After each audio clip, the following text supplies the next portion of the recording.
അലു എമ്പുരാൻ എന്ന ചിത്രത്തിൻ്റെ 9ാം ദിവസത്തെ ബാംഗ്ലൂർ ബോക്സ് ഓഫീസ് കളക്ഷൻ റിപ്പോർട്ടാണ് ഇന്നൊരു വീഡിയോ ഭാഗത്ത് നോക്കാൻ പോകുന്നത്. വീഡിയോയിലേക്ക് മുൻപ് വീഡിയോ ലൈക്ക് ചെയ്യുക, ചാനൽ സബ്സ്ക്രൈബ് ചെയ്യുക.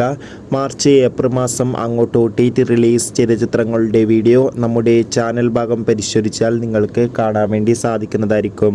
മോഹൻലാൽ, മഞ്ജു വാര്യർ, പൃഥ്വിരാജ് എന്നൊക്കെ പ്രധാന കഥാപാത്രങ്ങളായ ചിത്രമായിരുന്നു എമ്പുരാൻ. ചിത്രത്തിന് ഇപ്പോഴും നല്ല മികച്ച പോസിറ്റീവ് റെസ്പോൺസ് തന്നെയാണ് പുറത്തുവന്നുകൊണ്ടിരിക്കുന്നത്.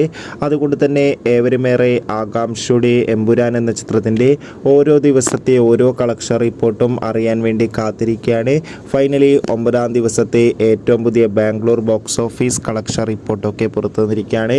9ാം ദിവസം മാത്രം എമ്പുരാൻ എന്ന ചിത്രത്തിന് ബാംഗ്ലൂരിൽ നിന്ന് 1 കോടിക്കടുത്ത് വരെ കളക്ഷൻ നേടിയെടുക്കാൻ വേണ്ടി സാധിക്കുമെന്നാണ് ട്രാക്കിംഗ് റിപ്പോർട്ടുകൾ സൂചിപ്പിക്കുന്നത്. എന്തായാലും എമ്പുരാൻ എന്ന ചിത്രത്തിൻ്റെ കൂടുതൽ ബോക്സ് ഓഫീസ് കളക്ഷൻ റിപ്പോർട്ടിന്